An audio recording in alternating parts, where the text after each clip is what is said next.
நீங்க இல்லைன்னு அந்த டிமாண்ட் வைக்கவே முடியாது. திமுக என்ன சொல்லுதோ அதை கேட்டு ஒரு சூழல் இருக்கு. இன்னைக்கு நீங்க வந்ததுனாலதான் அங்க வேற டிமாண்ட் வைக்கப்பட்டது வேற பக்கத்துல அவங்க அண்ணனுக்கு ஒரு அரை மணி நேரம் கை தட்டலாங்க முடிஞ்சிருச்சு அவ்வளவுதான். இதுதான் உண்மை. ஏன் வைக்கல ஏன் வைக்க விட்டுறாங்கன்னா வைக்க விட மாட்டாங்க. நீங்க சரியா அதிகார பகிர்வு கேட்பது என்பது அவர்களுடைய உரிமை. அது உரிமை கேட்பது அது அவங்களுடைய உரிமை இருக்க மாதிரி அதை சரி செய்வது அவர்களுடைய கடமை. ஆனா யாரெல்லாம் முதுகெலும்போடு அதை குறித்து பேசுகிறார்களோ அவங்களை எள்ளி நகையாடுறாங்க. இணையத்தில் ஏவி விடப்படுகிற அந்த இணைய ஹைநாக்கு இருக்காங்க பாருங்க, நாகரிகமே இல்லாம பிரியமனர்கள் தவறா பேசுறாங்க.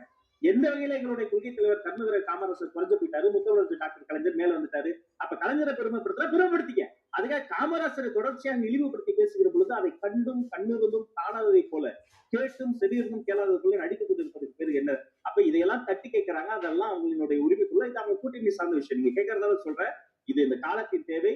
தலைவர் பேசிட்டார்ல, இனி அவர் தொட்டதெல்லாம் தலைப்பு செய்து பேசுறதெல்லாம் பிரேக்கிங் நியூஸ் இன்னைக்கு பேசிதான் வேற வழி இல்லை. தலைவர் பத்திரிகையாளர் சந்திக்காத ஒரு குற்றமாக சொல்லப்படுறது. இப்ப நீங்க எல்லாம் யாரு? அப்ப நான் சந்திக்க கூடாதா? நான் விஜய், இவங்க விஜய், இவர் விஜய், இந்த அம்மா விஜய், இவங்க எல்லாருமே விஜய். அப்ப எங்களை போல எளிய விட்டு பிள்ளைகள், ஏழை விட்டு பிள்ளைகள், சாதாரண ஆட்களும் போய் பேசணும், பத்திரிகையாளர் சந்திக்கணும், மேடைதோறும் பேசணும். இந்த கனிய வாய்ப்பு, அரிய வாய்ப்பு எனக்கு கொடுத்துருக்கு. ஆனா இது மத்த கட்சி மாதிரி குடும்ப கட்சி கிடையாது. தாத்தா பேசுவாரு, அப்பா பேசுவாரு, பேச மாட்டாரு. அடுத்த கேள்விக்கான பதிலையுமே சேர்த்து படிச்சு விட்டுருவாரு. மகன் செட்ட கேள்வி கேட்பாரு. அப்படி கிடையாது.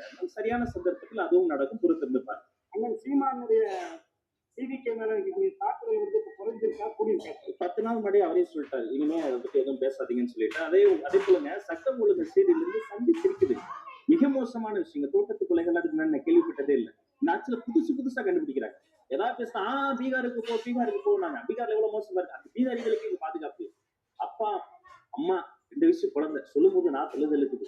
அது குட்டி குழந்தை கூட பாதுகாப்பு குண்ணி வீசி இருக்கிறாங்க. அப்ப இவ்வளவு மோசமான இந்த சட்டம் ஒழுங்கு சீர்கேட்டு இருக்கக்கூடிய இந்த ஆட்சியில எங்களுடைய அரசியல் எதிரி திமுக என்பது எங்களினுடைய எதிரி மட்டும் கிடையாது. இந்த மண்ணுக்கே எதிரியாக மாறிவிட்டது.